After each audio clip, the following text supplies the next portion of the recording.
السلام علیکم ورحمۃ اللہ وبرکاتہ۔ محترم ناظرین، یہ دھان کی کٹائی کا وقت ہے اور اس حوالے سے میں آپ کے سامنے کچھ باتیں عرض کرنا مناسب سمجھتا ہوں۔ محترم ناظرین، حدیث میں اللہ کے رسول صلی اللہ علیہ وسلم نے ارشاد فرمایا، ما نقصت صدقۃ من مال، کہ صدقہ کرنے سے مال میں کمی واقع نہیں ہوتی۔ اللہ کے رسول صلی اللہ علیہ وسلم نے ایک دوسری جگہ ارشاد فرمایا، لیس فیما دون خمسۃ اوسق صدقہ، کہ 5 وسق سے کم میں صدقہ نہیں ہے۔ یعنی 5 وسق اگر 7.5 کنٹل سے کم غلہ ہے تو اس کے اندر زکوٰۃ نہیں ہے، لیکن اگر 7.5 کنٹل یا اس سے زیادہ جتنا بھی ہو، اگر غلہ پیدا ہو تو اس کے اندر زکوٰۃ نکالنا ضروری ہے۔ اب زکوٰۃ کتنی نکالی جائے؟ اگر آسمانی بارش سے غلہ پیدا ہو تو 10واں حصہ، اور سینچائی کر کے ہو تو 20واں حصہ۔ محترم ناظرین، زکوٰۃ نکالنا یہ آپ کے اوپر حق ہے۔ اللہ رب العالمین نے قرآن کریم میں ارشاد فرمایا، کلوا من ثمرہ اذا اثمر وآتوا حقہ یوم حصادہ، کہ جب پھل آ جائے تو تم اس سے خود کھاؤ اور کٹائی کے دن اس کا حق بھی ادا کرو۔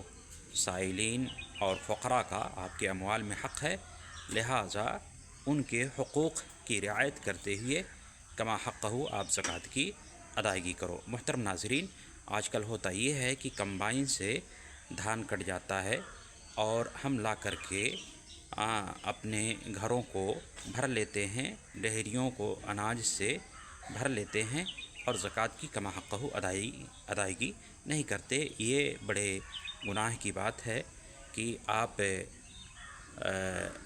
کٹائی کر کے غلہ تو اپنے گھر کے اندر رکھ لیں، لیکن اس میں سے ایک مٹھا آپ زکوٰۃ نہ نکالیں۔ محترم ناظرین، زکوٰۃ کے تعلق سے جناب محمد رسول اللہ صلی اللہ علیہ وسلم کا وہ ارشاد گرامی نہیں بھولنا چاہیے کہ آپ نے فرمایا، من آتاہ اللہ مالا فلم یؤدی زکوٰتہ مثل لہ یوم القیامۃ شجاعا اقرأ لہ زبیبتان یطوقہ یوم القیامہ۔ اللہ نے جسے مال سے نوازا ہے پھر وہ اس کے اندر زکوٰۃ نہ نکالے تو اس کا وہ مال قیامت کے دن گنجے سانپ کی شکل میں آئے گا، پھر وہ اس کے دونوں جبڑوں کو پکڑ کر کہے گا، انا مالک کا انا کنزو کا، میں ہی تمہارا مال ہوں، میں ہی تمہارا خزانہ ہوں۔ اور اس کے بعد اللہ کے رسول صلی اللہ علیہ وسلم نے یہ آیت تلاوت فرمائی، ولا يحسبن الذين يبخلون بما آتاهم الله من فضله هو خيرا لهم بل هو شر لهم سيطوقون ما بخلوا به يوم القيامة۔ اللہ نے جنہیں مال و زر سے نوازا ہے وہ ہے ان کے اندر جو لوگ بخیلی کرتے ہیں، جو لوگ کنجوسی کرتے ہیں، وہ یہ نہ سمجھیں کہ یہ مال ان کے حق میں بہتر ہے، بلکہ یہ مال ان کے حق میں بدتر ہے، اور انہی مالوں کا کل قیامت کے دن انہیں ان کے گلے کا طوق بنا کر کے پہنایا جائے گا۔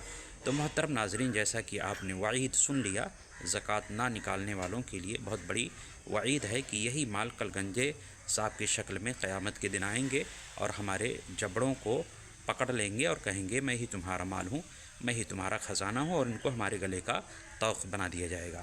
ایک آخری بات اس تعلق سے یہ میں کہنا چاہوں گا کہ پہلے ہم لوگ فصل کی کٹائی کرتے تھے تو ناپ جوکھ کرتے تھے اور غلہ ناپنے کے بعد اس میں باقاعدہ طور پہ وصولی نکالتے تھے، عشر نکالتے تھے، لیکن آج حال یہ ہے کہ کمبائن سے دھان کٹتا ہے یا گیہوں کٹتا ہے اور اس کے بعد بلا حساب و کتاب ہم گھر پہ لے آتے ہیں اور جتنی مرضی کہی ہم نے زکوٰۃ نکال دیا، کوئی پیمانہ نہیں، کوئی حساب نہیں۔ تو محترم ناظرین، یہ بہت ہی غلط بات ہے۔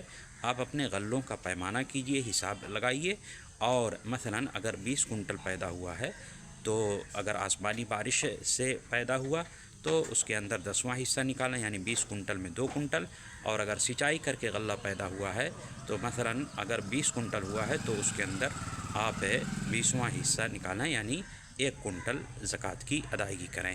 اسی حساب سے آپ اپنے غلوں کا پیمانہ لگائیں اور اس میں سے زکوٰۃ نکالیں۔ اللہ رب العالمین ہم سب کو اس کی توفیق عطا فرمائے، آمین۔ تقبل یا رب العالمین، وآخر دعوانا ان الحمد للہ رب العالمین۔